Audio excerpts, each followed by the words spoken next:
कैसे रखें। सबसे पहले आप सभी का अभिनंदन है हमारे यहाँ। मैं रितेश कुमार सिंह, प्रवक्ता भारतीय जनता पार्टी किसान मोर्चा। आज जो प्रेस कॉन्फ्रेंस हमने यहाँ रखा है और आप सभी मीडिया बंधुओं को बुलाने का सबसे मूल उद्देश्य है कि आप लोग लोकतंत्र के चौथे स्तंभ के रूप में 24 घंटे 365 दिन काम करते हैं और सरकार के सभी कार्यों को आप लोग जनता तक पहुंचाने का काम करते हैं। आप लोगों से बड़ा कर्मयोगी लोकतंत्र में कोई नहीं है। मैं आप सभी के माध्यम से अपनी बात जनता के समक्ष ले जाने के लिए आज यह प्रेस वार्ता किया। नरेंद्र मोदी जी की सरकार 2014 में आई। आने से पहले उन्होंने जितने वादे किए थे, आज लगभग 80% वादों को उन्होंने पूरा कर दिया। देश के लिए, हिंदुत्व और सनातन के लिए सबसे बड़ा मुद्दा था राम मंदिर का निर्माण, जिसके लिए भाजपा शुरू से प्रयासरत थी। विपक्ष उस समय भी राम मंदिर निर्माण पर हमलावर था। अलग अलग तरह की भ्रांतियां लोगों में फैलाई जा रही थी, लेकिन मोदी जी की सरकार ने, भाजपा की सरकार ने उसको भी पूरा कर दिया। उस प्रश्न का भी अंत हो गया। तारीख भी बताया, मंदिर भी बनाया और राम लला के दर्शन भी पूरे हिंदुस्तान को कराए। लेकिन प्रश्न आज तक विपक्ष का बंद नहीं हुआ। बुलाने पर निमंत्रण को स्वीकार भी नहीं किया, लेकिन प्रश्न आज भी करते हैं। विषय यह है कि देश का विकास कैसे हो। भाजपा का मेन एजेंडा है भारत का विकास। विश्व में भारत नंबर 1 पर कैसे खड़ा हो। आज तीसरी अर्थव्यवस्था के स्थान पर उस मकाम तक भारत पहुंचने जा रहा है। आप लोगों को इन विषयों की जानकारी होगी भी और आप लोग इस खबर को पहुंचा भी चुके हो। किसानों के लिए अधिकतम समर्थन मूल्य मिले, इसके लिए हर साल प्रयास किया जाता है।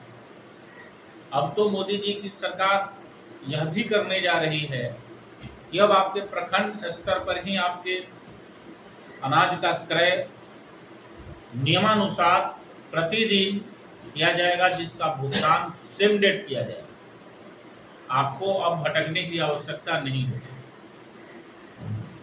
और देश का सर्वांगीण विकास अगर करना है तो किसानों का विकास प्रथम मुद्दा होना चाहिए, जिसके लिए आज प्रदेश कार्यालय में हमारे अभी हम वहीं से आ रहे हैं।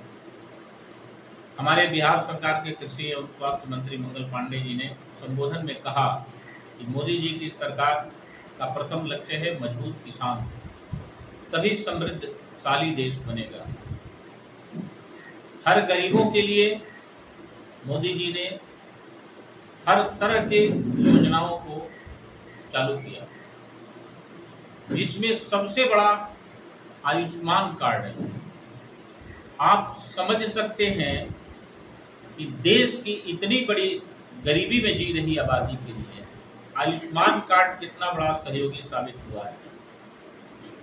आप किसी गरीब परिवार को अगर कोई भगवान न करे बीमारी हो जाती है तो उसे पैसों के लिए कितना भटकना पड़ता है, आप लोग देखे होंगे।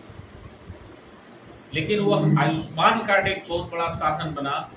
ये गरीब परिवार का व्यक्ति भी अच्छे अस्पतालों में जाकर अपने परिवारजनों की समुचित इलाज के लिए इंतजाम कर पाता है। आयुष्मान कार्ड योजना के साथ उज्ज्वला योजना, जिन महिलाओं की आंख में आंसू आ जाते थे चूल्हा फूंकने में, आज उन महिलाओं के लिए आसानी से आपके दरवाजे पर बटा उज्ज्वला योजना से गैस कनेक्शन। लोगों ने बीच में कुछ प्रश्न डाला कि पेट्रोलियम प्रोडक्ट का दाम अधिक बढ़ा, बीच में सब्सिडी भी आपके खाते में आती थी।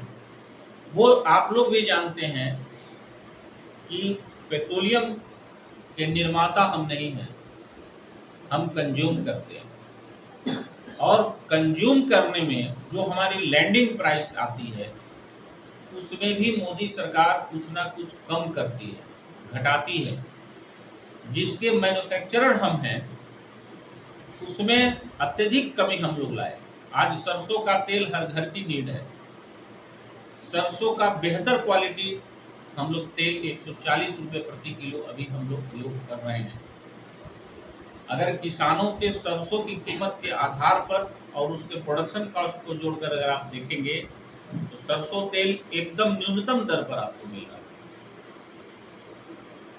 ऐसी योजनाएं तमाम चलाई गई और आज भाजपा के प्रत्येक कार्यकर्ता को यह टास्क दिया गया कि जितने भी प्रकार के लाभ चलाने के लिए योजनाओं का शुरुआत मोदी सरकार ने किया और उसके जितने भी लाभार्थी हैं उनके घर घर जाकर उनसे पूछना है कि आपको लाभ सही ढंग से मिला या नहीं, और नहीं मिला तो क्यों नहीं मिला, उसके समाधान पर जाना है, और मिला है तो फिर उनकी क्या अपेक्षाएं हैं अगर अगली बार जो सरकार हमारी बन रही है।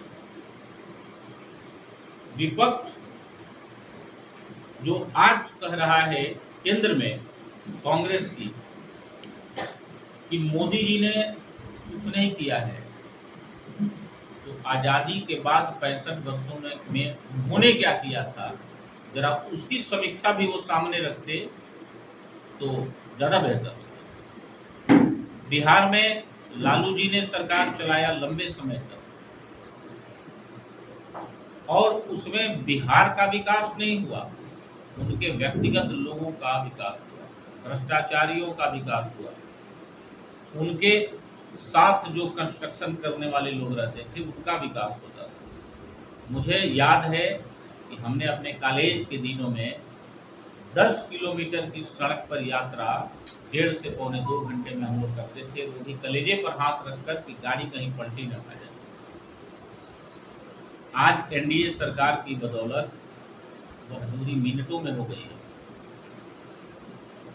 इस आधार पर ये लोग दावा करते हैं, मुझे आश्चर्य होता है। मेरी उम्र जो है 46 एंड अबव है, मैंने उनके कार्यकाल को भी देखा है, मैं आज एनडीए सरकार के भी कार्यकाल को देख रहा हूँ। मैं व्यक्ति के आधार पर, भाजपा नेता का नहीं, व्यक्ति के आधार पर अगर इसका समीक्षात्मक बयान करूं तो काफी कुछ शब्द है इसके लिए। और हमारी सरकार 404 पार के मुद्दे पर जो आज चुनाव मैदान में है, लोकसभा चुनाव की घोषणा हो चुकी है, तो मुझे ये कन्फर्म, हम कॉन्फिडेंट हैं कि 404 पार हम करने जा रहे हैं, और बिहार में 40 सीट एनडीए जीतेगी, क्योंकि वंशवाद, परिवारवाद, भ्रष्टाचारवाद समाप्त होगा। जितना लूटा है भ्रष्टाचारियों ने, उसी लूट को हम रोक कर अगर जनता के बीच में देते हैं तो जनता को वह लाभ समझ में आएगा। किसानों के खाते में जो आज 6,000 रुपये प्रति वर्ष जाते हैं, अगर उन भ्रष्टाचारियों के माध्यम से जाते तो 2,000 रुपये भी किसानों के खाते में नहीं पहुंचते, जो अब सीधे उनके खाते में जाते हैं। उसके लिए कहीं कोई पैरवी की आवश्यकता नहीं है। 10 वर्ष तक और भी मोदी सरकार रहती है तो भारत के एक एक बच्चे का, जो आज गरीबी में से ऊपर की तरफ बढ़ रहे हैं, वो कल एक सामान्य जीवन जीने लगेंगे, ये गारंटी है। सर, एक सवाल है लास्ट में। आपने कहा कि एनडीए की 40 सीट बिहार में आएगी। 2 दिन पहले एनडीए आपके गठबंधन के चिराग पासवान की जो पार्टी है उसमें से तकरीबन 12-15 जो कार्यकर्ता है, जो मुख्य कार्यकर्ता है, इस्तीफा दे दिया है। तो कहीं इस बात से अटकलें नहीं लग सकती कि एनडीए चिराग पासवान की पार्टी की सीट लूज कर सकती है? आपने कार्यकर्ता पूछा कि कार्यकर्ता चिराग पासवान जी की पार्टी से इस्तीफा दीजिए, यही बोला ना? जी, जी। कोई नेता इस्तीफा नहीं दिया, कोई नेता इस्तीफा नहीं दिया। जो नेता अपने आप को मानकर इस्तीफा दिया उससे एनडीए गठबंधन को कोई फर्क नहीं पड़ेगा। वो लोग चुनाव के बाद फिर आ जाएंगे। भाजपा के अजय निषाद जो है कि ये है आपका एमपी जयपुर से, वो कांग्रेस से इस्तीफा दिया। देखिए, वो उनकी व्यक्तिगत विचारधारा है और लोभ के कारण ऐसा होता है। आप समझिए, अगर हम गठबंधन में ट्रिपल अलायंस में जा रहे हैं, हम चुनाव मैदान में, तो हमारे पास 17 सीटें लड़ने को मिली हैं। हम तो 17 में ही लड़ेंगे ना, 17 ही प्रत्याशी देंगे। और भाजपा पूर्ण लोकतांत्रिक पार्टी है। यहाँ कोई इसका मालिक नहीं है, मैनेजिंग डायरेक्टर नहीं, अन्य पार्टियों की तरह इसमें चेयरमैन होंगे, मैनेजिंग डायरेक्टर होंगे, इसमें नहीं है। यहाँ सबको चांस मिलना है। कल आप हैं, आज हम होंगे, हो सकता है फिर हमारे बाद कोई दूसरा होगा। यह क्रमशः बदलाव होता रहेगा। आप बेहतर करते तो जितनी पार्टी में बहुत सारे टिकटों में फेरफेर हुआ है, बदलाव हुआ है, दूसरे कैंडिडेट को दिया गया है, तब तो लोग छोड़कर दूसरी जगह भाग गए। जिनके मन में लोभ बैठा हुआ है कि नहीं मुझे मिलना ही चाहिए, किंतु ये अलग बात है। सर, आप गारंटी की बात कर रहे थे कि राहुल गांधी कह रहे हैं कि अगर तीसरी बार भाजपा आएगी तो आग लग जाएगी। कौन बोला है? राहुल गांधी। तीसरी बार भाजपा आएगी तो आग लग जाएगी। हाँ। वो आएंगे तो स्वर्ण भारत बना देंगे। अरे उनको तो अपने पिताजी से पूछना चाहिए था, उन्होंने क्या किया था। पिताजी दिए होंगे, लिखा होगा ना चाहिए, है ना? उनकी दादी थी इंदिरा जी, उनसे पूछना चाहिए था। उन्होंने स्वर्णिम काल क्यों नहीं लाया? अगर वह स्वर्णिम काल लाए रहते तो शायद आज भाजपा बनती ही नहीं रहती। उन्होंने ये भी कहा है कि 400 जो आप लोग बोल रहे हैं एक तरह के फिक्सिंग वाला जीत हो रहा है, आप लोगों ने फिक्सिंग कर रखा है। वो गलतफहमी में है। वो क्यों नहीं फिक्सिंग कर लेते? उनसे कम, उनसे ज्यादा पैसा किसके पास है? उनके पास तो विदेशों में ढेर सारा पैसा फंसा हुआ है। वो तो चाहे तो एक वोट खरीद लेंगे, लेकिन जनता का विश्वास कैसे खरीद लेंगे आप? एक बात आप जान लीजिए, आज जनता सबसे अधिक समझदार है। जनता सब कुछ देख रही है।